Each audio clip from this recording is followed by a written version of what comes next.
Synth gods, let me unlock your powers to the greatest synth there is.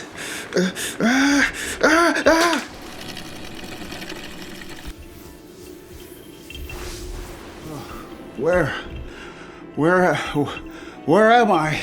Who the hell are you? Demons to some, angels to others. It was just a puzzle box.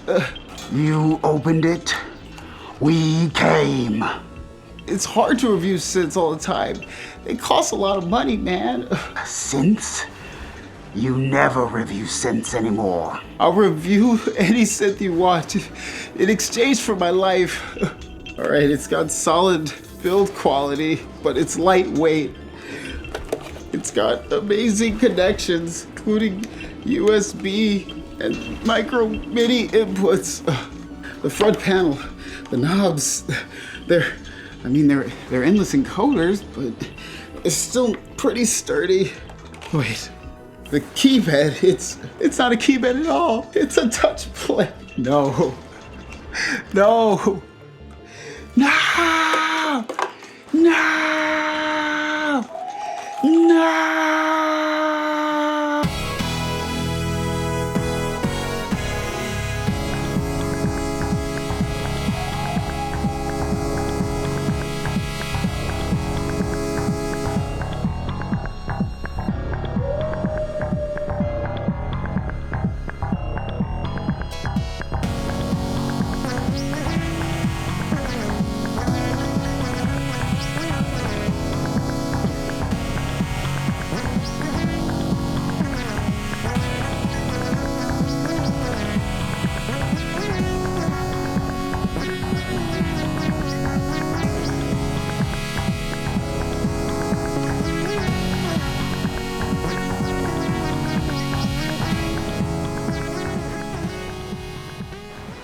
Good evening, and welcome to another episode of 1 Minute Synthesizer Reviews. On this year's Better Late Than Never Halloween special, we take a look at one of the most devilishly divisive synths to be released in recent years. I actually spent a lot of time with this little monster back at NAMM 2019 and in Germany at Synth Reactor. Some of you may remember me as that guy who massacred this mini synth's keybed months and months ago. Well, let's revisit the small in stature but beastly in bottom end mini synth. Without any further ado, this is the Arturia Microfreak. Oh, and don't worry, this video isn't close to sponsored. You know how I work. I paid for the Microfreak all on my own. High interest credit card debt. Now that's scary.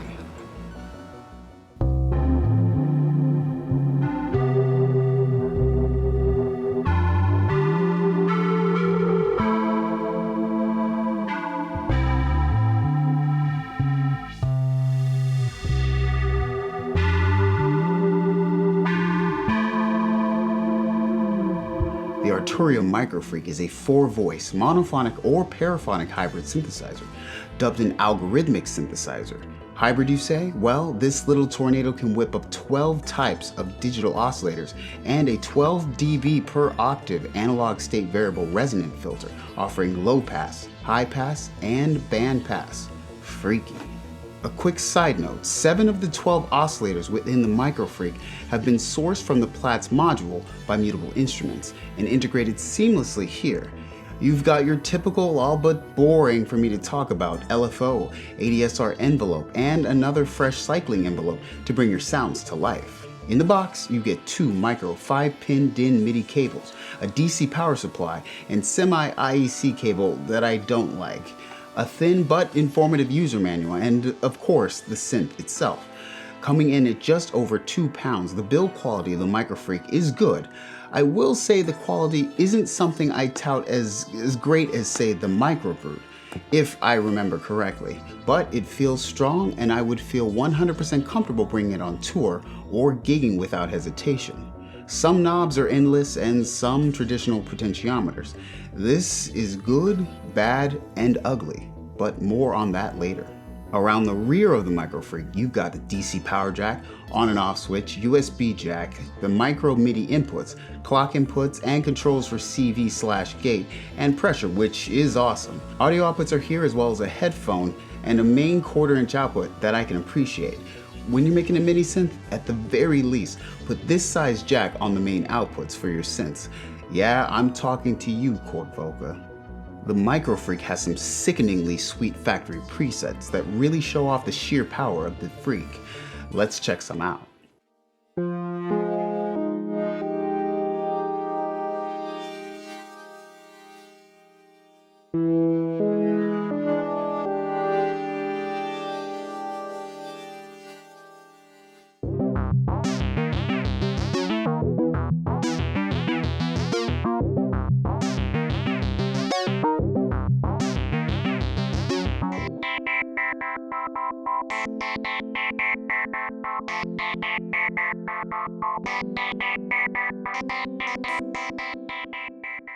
The digital oscillators are awesomely diverse. You've got, okay, deep breath here, virtual analog, superwave, wave shaper, harmo, car plus, wavetable, basic waveforms, twin operator FM, format, chords, my personal favorite, speech, and modal. There is no lacking in the sound source department here, and for the price you can get damn near any type of sound you can think of with time. Let's run through some of the basic wave sources so you can get an idea of what you're working with.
The filter will probably cause something of a divide from where I sit.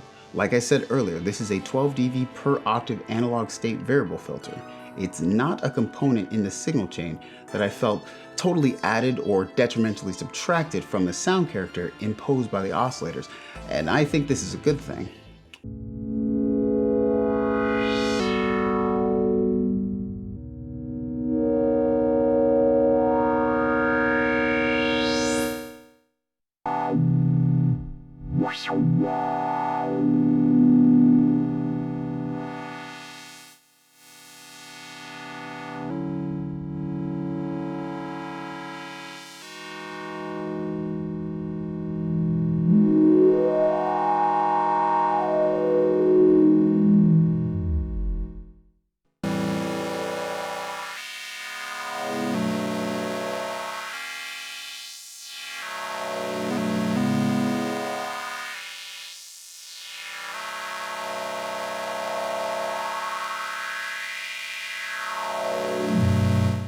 So what do you think?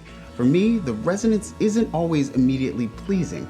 It takes work to know when you can crank it and with which oscillators, and when you're going to go deaf.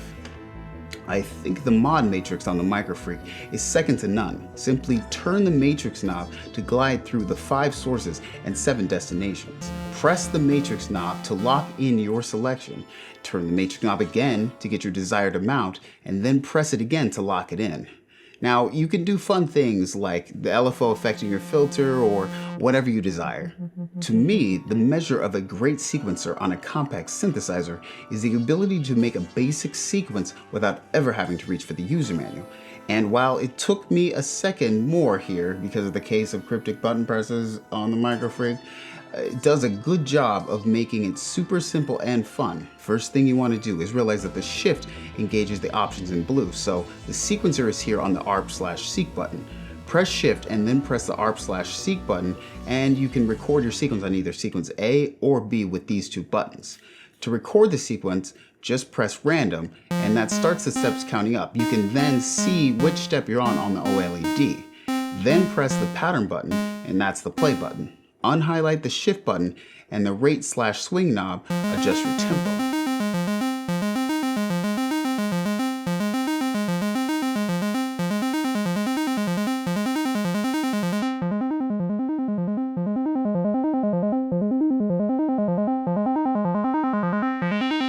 Alright, and last but very not least, let's talk about the keys, or lack thereof. The Keybed, or as Arturia calls it, tactile interface is, quote, like nothing you've ever used before, and it, quote, feels so natural to use. Well, that depends on the person, the player, and their use case. When I play the Microfreak, it's not as intuitive as it may seem. Your skin is truly the source of the Freak's power. So sorry, Wolfman, I'll have to take it from here. Pressure aftertouch, heck, polyphonic aftertouch. That's bad to the bone if you ask me. Regardless of what I think as a player, I'm not going to beat around the bush. The Keybed on the Microfreak is straight up gorgeous and inspiring just to look at.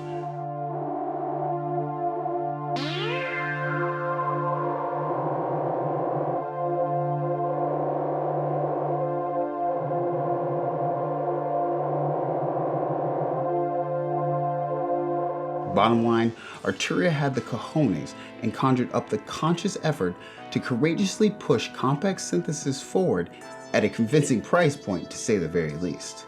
So what's bad here? Well, I'm only going to speak for my copy, but these endless encoders suck. They're a complete nightmare, constantly skipping to a different value or a different parameter, and this was infuriating and started immediately after I took it out of the box. Powered it on. This is reminiscent of the Dave Smith Instruments Monovolver keyboard, my most beloved modern classic synth. And guess what? As much as I loved the MEK, when tech hinders my creative flow, it doesn't matter how good something sounds, it's hard to find a place for it in my studio.